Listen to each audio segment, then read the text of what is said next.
maqaa hordoftoota keenyaatii fi ilmaan ayyaa biyyaa fi ala jiranii san galatoomfanna. Ilmaan ayyaa keessummoota keenya dheereffannee jirra amma gara sagantaa keenyatti seennaa irratti illee wal afeeraa isaniin jenna. Gaafii tiyyata duraa ammallee obbuma luba biratti hin deebi'a. Dr. Luba Bantiidhaan gaafadha. Mee akka waaqaatii fi akka namaatiifuu namni tokko cubbuu sitti hojjete odoo beetee cubbuu san sirraan dhiisiin amma badii isaa sanirraan deebiin odoon gaabiin si hamataa hammeenya si yaadaa ni araaramnaan ni taatii jechuudha. Akka namaatiif akka waaqaatiifuu otoo badiirraan deebine odoo hamiinsa keessaa baanii hammeenyarraan deebine itti fufeetuma cabsatee si nyaachaa si gubbaayyuusaa araaramne hojii akkam jechuudha. Fudhatamanii qabdi mee tan akkamiin laaltanisan? Fayyaa ta'ii gamme gabaabaadhumatti akka seera amantiittis akka aadaa Oromoottis araarri akkasii araara sobaa araara wal gowwoomsuuti malee tasuma araarri bu'uu hin danda'u. Akka kana jedhu mormaa olii sitti araaramuudha mormaa gadise jechuudha. Kanaaf Waaqayyo namni waan balleessuu miti kan cimaani balleessaa isaa baree balleessaa isaa irra dogoggoree dhiifama gaafatee dhiifama duwwaa miti. Isaaf immoo kan madaalu gumaa baasa akkuma aadaa Oromoottu. Kana booddee sirna geggeeffamu jira. Akka kanatti araarama namni namaa wajjinis bishaanii wajjin iyyuu araarama jira sirna gadaa keessatti. Kanumaafuu araarri yeroo ammas yana dhaga'amu daandii isaas gadhiiseera dhugaas gadhiiseera araarri dhugaa hin qabne immoo araara miti abidda dibamee booddee achi ka'ee nama gubuudha jechuudha. Lubumattiin deebi'aa garuma nama falchi. Ilma lubni wanni na yaadachiifte Oromoo laga qaxxaamuru beetee coqorsa buqqisee bishaan nama falchiyee tarkaanfatu kuni namni sadarkaa sanii konseptii araara bira kuteetu waa miidhuu dhabuudhaaf filoosofii isaa keessa jiruu fi maaliif duuba ka araara dhugaa akka Oromootti buufachuu dadhabee jechuudha. Dhugaa dhagaa gartee namni waan qabu gaafa dhabu waan hundumaa dhaba. Sirni naftanyaa Minilik kun kan inni nu godhe lafa keenya cabsee nurkaa fudhatee nama keenya fixe qofaa utuu hin ta'in qabeenyaa caalu aadaa keenya nurkaa fuudhee hacuuce nurkaa balleesseetu aadaa warra Abashaadhaa karaa amantaa isaanii nurratti fe'ee jechuudha.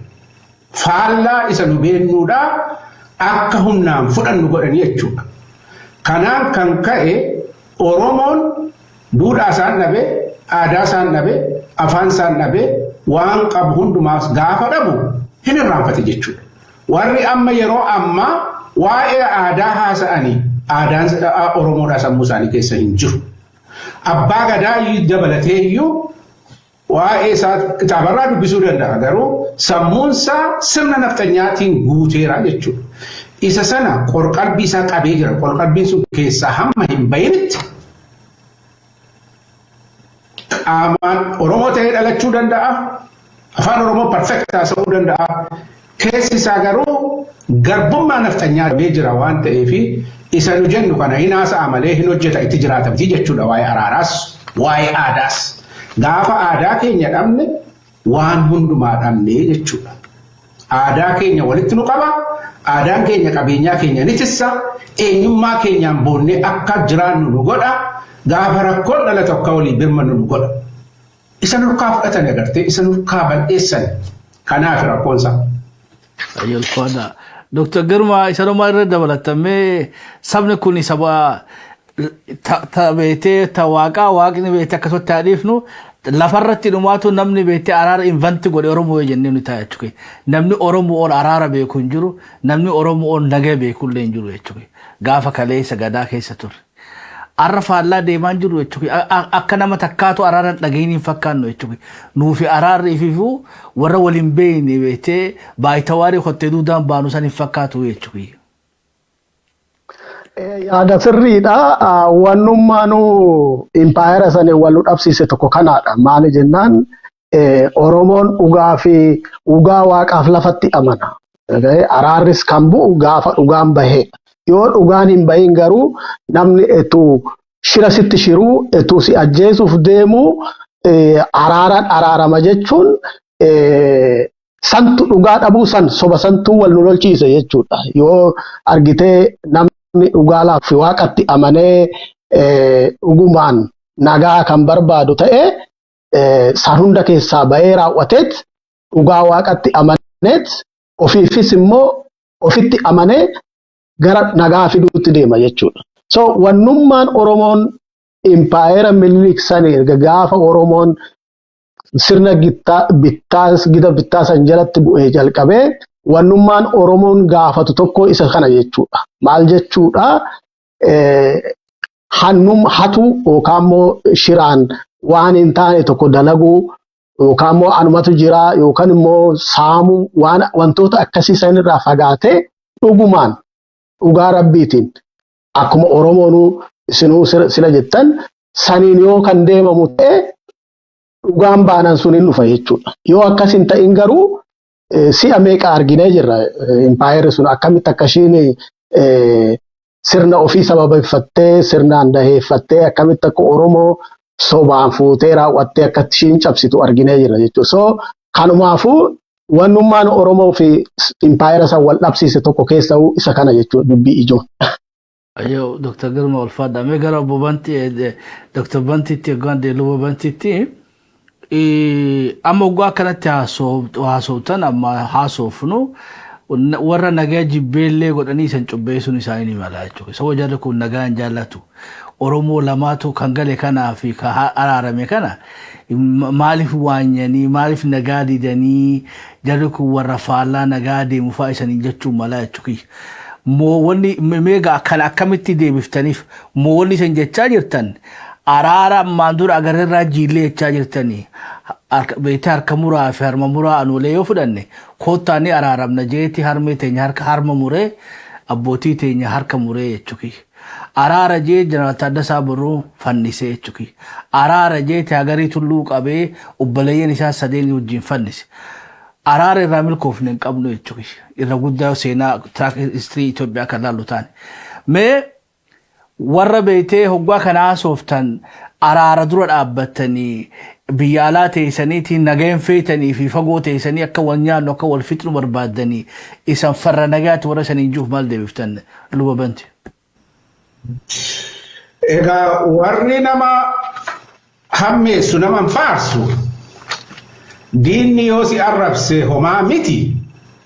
Diinni waan jedhe jedha nummoo waan dhugaa jennaa jechuudha. Ilaa dhugaa jette gamme yeroo dhiyoo asitti waan araaraa kuni baay'ee dubbatamaa warra amantii araara jedhu abbootii gadaa jedhu haadha cuuccee jedhu araar jedhee harma ol qabanneetu si waamti harmeen kee jetti dubartiin tokko gimbiidha tarii kaabineedha fakkaatti. Maaliidha dubbiinsaa walumaa galatti sabni Oromoodhaa araarri maal akka ta'ee fi araarri eenyuuf eenyu gidduutti akka ta'u attamiin ittiin akka ta'u hin beekan jechuudha jarru. Araara jechuun akkuma sila Dr. Girmaanuu kaase dhugaa bakka galchaniiti kana booddee araarama. Beekoo isaa tokkoon sitti himu akka aadaa Oromootti atis ni beekta. Haadha manaa ofii ni kabaju. Ni kabaju kanaaf hin salphisanii. Garuu amaatiin kun haadha manaa kun mana soddaa seenattee afaan seen qabattu waan hin taane haasoftii ilmi mucaa see fuudhe itti aare. Obsa dadhabee kabale. Kabaleetu hin banne amaatiin kabalanii seera Oromoo cabsee maal fallennaan falaa jedhe maal falluu namicha nanaa faltuu na faltu jedheenaan faltuun Oromoo hin falti akkitti nu araarsitu attamitti nu araarsina namichu jennaani salphaadha jedheenaan anaan kiisi jedha harmeen dhiisi jedha jedhe Siigale anaani waan balleessite sanaaf adabame itti gaafatama fudhadhu. Harme ati immoo balleesseeraa dhiifama godhi jechuudha. Dhugaa iddootti galchuu jechuudha kana jechuudha. Oromoon kana beeka. Dhugaa iddootti galcheetu beeka. Kitaabni qulqulluunis kanuma jedha. Quraanni qulqulluunis kanuma jedha. Garuu inni ukkaamsanii gowwoomsanii suni akkuma ati jette hin hojjenne nu nyaata. Qadiidaa Wandabee Araarrisaa Abishee Garbaa nyaate. Kabbadaa Bizunashiin hin nyaate warri qeessonni Ortodoksiidha kan gowwoomsanii galchan. Namoota baay'ee maqaa araaraa jedhaniitu araaraa waamanii booddee balleessanii jechuudha. Mee akkuma si yaadattanii fi yeroo dheeraan argaa ture 2005 yookiin 6 keessa bara Ihaadeeg kana keessa warri Mallasaafaa ati qeesiidhaa kottuu araara OLF'dhaa fi nu gidduutti hirmaadhuu jedhanii addana biyyan jiru kana dhufanii nama natti erganiiru. Nama beekaa guddaa Piroofeesarii tokkoo fi nama gara biraanatti erganii maali jennaan warra OLF wajjin haasofne kanaaf araara dubbadhu jedhanii dhufanii. Ana kan shakku waan shakku qaba jarri warra araaraatu hin ta'e warra basaasaati. Haa ta'uyyuuti na bira dhufanii maqaa warra hidhaa biyya keessa jiran Oromoodhaa nuu kennennaan dhaqaatii Qilinxoodhaa fi Qaallittii gaafadhaa maali Jarmanii keessa jira maal wajjin na bira dhuftuun jedhee. Amma immoo isa dhiisii gaafanti si bira dhufneef ati qeesiidha araara dubbatta OLF'dhaa fi Ihaadeeg gidduu naan jedhan. Baay'ee gaarii Waaqayyo araara jaallata anis araara jaalladha rakkoon hin jiru kan lallaba araarri garuu akka qabdi yaa Piroofeesar hin jedhee Piroofeesarii dhufe sanaan akka kana naa godha. Akki gootani dhaqaati Mallasaa Zeenaawwii bira araaraan barbaada OLF kan jedhu bantiin immoo araara keessaa seenu kan jedhu fida yookiin Asmaraa dhaqaati Daawud Ibsaa bira naa fida. Yoo isaan lachuu araara barbaannaa iddoo akkasiitti jedhanii na hirmaadhaa jennaan maal ta'u qeesiidhaan dhuftu jennaan akka qabdi akka amantiittis akka qabdi akka Oromoottis jennaan didee maal godhe sitti fakkaata. Dhugaadha kun Lidatu Ayyaaloo bara sanaa paarlamaa keessa jira. Didanii luboota gara biraa fudhatanii warra Oromoo Kiraawun Hootel kan jedhamu naannoo Finfinnee keessa kan jirutti Oromoo biyya keessa jiru kan abaa'oo deeggaru nama 300 jaarsolii walitti qabanii bahaa Harargee namni kibbaa namni dhiyaa namni walitti qabaniiti dhaqanii araar jedhanii Mallasaa miila qabannaa jedhan jaarsolii 300 wayi. Kana booddee Lidatu Ayyaaloo eenyu siif akkannaanitu ati warra shororkeessitu kana wajjin araara jettaa jedhee paarlamaa keessatti Mallasaa gaafate. Maali jarri kun yoo dhandhee jaratti qabnee isinii finnee nagaadhaan isinii harka sitti laanne yoo jedhanii gochuudhaan mirgan qabu akka muummicha ministeeraatti maaltu si galche jedhee akkuma jedhan Oromoo biyya keessaa dhokatee abaa'oo deeggaru qabsoo deeggaru saaxilanii hiisisiisan jechuudha.